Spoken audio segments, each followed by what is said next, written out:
गुरुदेव ने एक क्या नाम, नवयुग का संविधान में लिखा है, जाति पाति सब एक समान। इसी पर एक कथा है, समदर्शी भगवान के जात नहीं होती। सुनते हैं कथा।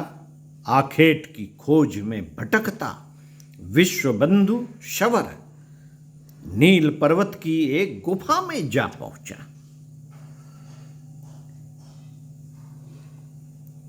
वह भगवान नील माधव की मूर्ति के दर्शन पाते ही शवर के हृदय में भक्ति भावना का स्रोत उमड़ पड़ा।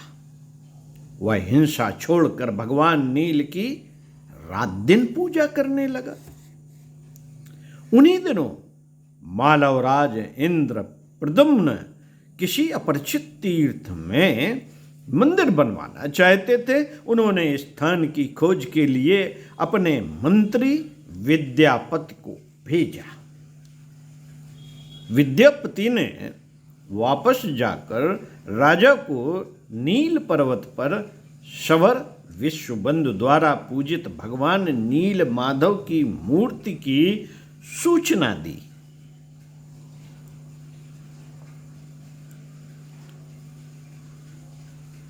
राजा तुरंत मंदिर बनवाने के लिए चल दिया। विद्यापति राजा इंद्र प्रद्युम्न की उक्त गुफा के पास लाया,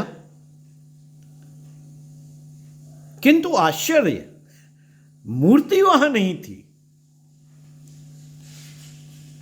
राजा ने क्रोधित होकर कहा, विद्यापति, तुमने व्यर्थ ही कष्ट दिया है, यहां तो मूर्ति है ही नहीं।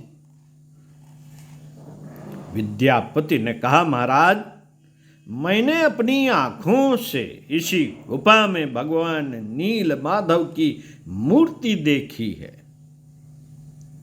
अवश्य ही कोई ऐसी बात हुई है जिससे भगवान की मूर्ति अंतर्ध्यान हो गई। राजन, आते समय आप क्या भावना करते आए, बताइए।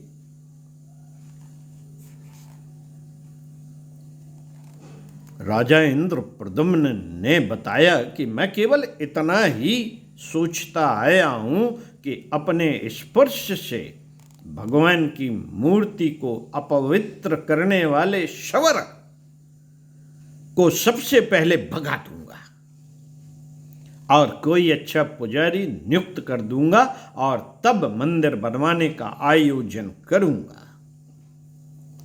विद्यापति ने बड़ी नम्रता से कहा कि आपको आपकी इसी भेद भावना के कारण भगवान रुष्ट होकर चले गए हैं।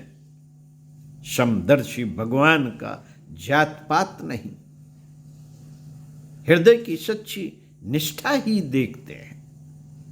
भगवान हमारे बराबरी से देखते हैं, वो जात पात नहीं देखते, हृदय की सच्ची निष्ठा से देखते हैं। राजा ने अपनी भूल सुधारी, भगवान से क्षमा मांगी, उनकी स्तुति की, उसी स्थान पर जगन्नाथ जी के प्रसिद्ध मंदिर की स्थापना कराई।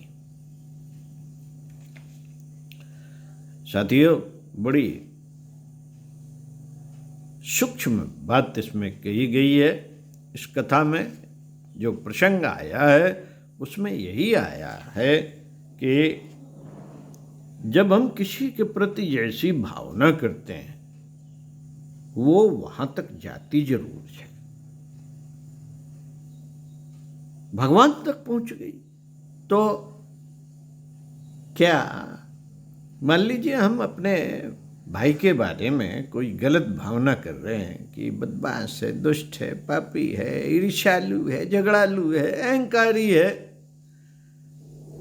तो क्या वो भावना उसके हृदय तक नहीं जाएगी? हृदय में ही तो भगवान बसते हैं और हमारे हृदय में भी भगवान है, तो हमारे भाई के हृदय में भी भगवान छुपा बैठा है। भावना हृदय तक जाती है, जिस बारे में सोचा गया है उसके हृदय तक जाती है, आप किसी से कहें या न कहें। तो साथियों, अपनी भावनाएं अच्छी कीजिए, अपनी सोच को अच्छा कीजिए, वातावरण बदल जाएगा।